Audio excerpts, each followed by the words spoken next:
Salut les gens et bienvenue dans ce troisième numéro d'Octopus.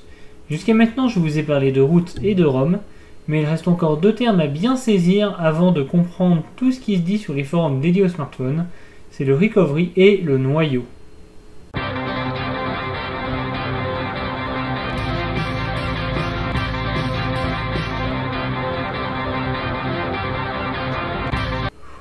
Je vais commencer par le plus simple et sûrement le plus utile, c'est-à-dire le recovery. Mais avant tout, je vais vous faire un point sur le démarrage d'un système informatique. Vous avez sûrement déjà eu le cas, après un plantage de Windows, ce petit menu qui vous propose de démarrer en mode sans échec. Pour les habitués de Linux, je parle bien entendu de Grub ou de Lilo, c'est un petit programme qu'on appelle un bootloader ou gestionnaire de démarrage. Ce programme va être lancé à chaque démarrage de votre ordinateur et c'est lui qui va choisir quel est le système à initialiser. Votre téléphone a son propre bootloader. Ce bootloader connaît généralement trois options. Soit il va démarrer votre ROM, soit il va démarrer votre téléphone en mode de téléchargement en download mode.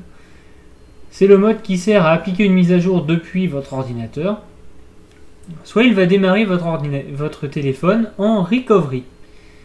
Alors, pour en savoir plus sur comment accéder au recovery de votre téléphone, je vous invite à consulter ce forum. Le recovery est donc un système qui est présent sur votre téléphone à côté de votre ROM. Sa principale utilité est l'installation des mises à jour dites on the go ou à la volée, c'est-à-dire les mises à jour qui ne nécessitent pas l'utilisation d'un ordinateur pour être appliquées.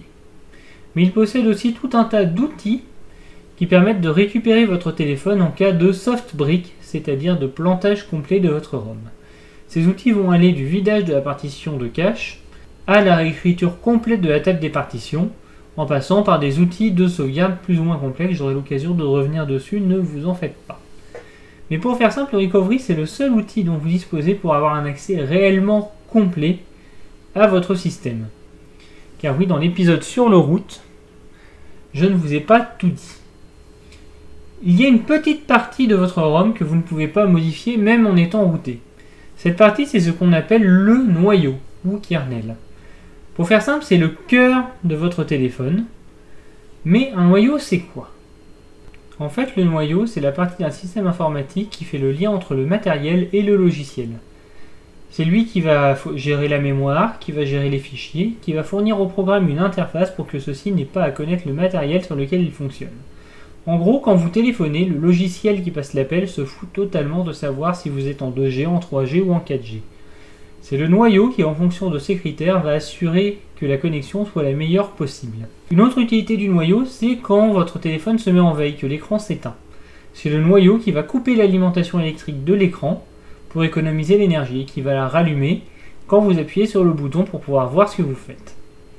Il faut savoir que tous les noyaux ne fonctionnent pas avec toutes les ROM d'un même téléphone. Je vous invite à aller voir l'épisode sur les ROM si ce n'est pas déjà fait pour comprendre pourquoi.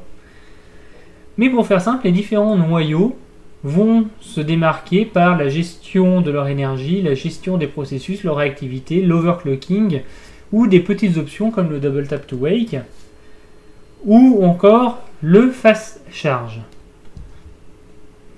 En gros, pour tirer le meilleur de votre smartphone, il faut choisir une ROM qui va correspondre à vos besoins et donc en essayer plusieurs, à laquelle vous appliquerez un noyau qui va correspondre à vos attentes en termes d'autonomie et de performance.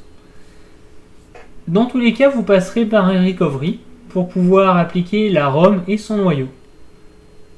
Voilà, j'espère que cette vidéo vous a plu et que vous avez appris quelque chose. Dans tous les cas, vous pouvez me suivre sur les réseaux sociaux, Twitter, YouTube, Twitch ou le petit nouveau Tipeee. Et je vous fais plein de bisous et je vous dis à bientôt pour un nouvel épisode d'Octopus.